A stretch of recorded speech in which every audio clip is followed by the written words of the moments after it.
Telia TV vana menüü on tänaseks ajale jalgu jäänud ega võimalda enam pakkuda olulisi uuendusi ja arendusi. Seepärast on aeg vana menüü sulgeda. Uus menüü on kiirem, kaasaegsem ja pakub sama kuutasu eest märksa rikkalikumat meelelahutust. Telia TV uuele menüüle üleminemiseks vajad vana Amino asemel uut digiboksi. Kui sul juba on uuem Motorola digiboks, piisab uuest puldist. Uue menüü aktiveerimiseks käivita teleris Telia TV ja vajuta uuel puldil menüüs tagasiliikumise nupule. Järgi ekraanil olevaid juhiseid. Vajuta vanal puldil rohelisele nupule.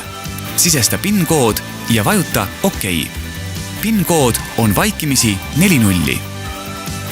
Digiboks hakkab nüüd automaatselt uut menüüd seadistama, mis võib võtta kuni 20 minutit.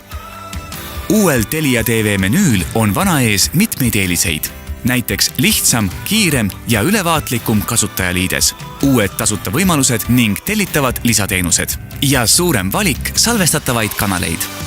Telia TV-d arendatakse kogu aeg edasi, et tuua kodudesse kõige värskemad, põnevamad ja kvaliteetsemad sarjad ning filmid nii kodu kui välismaalt.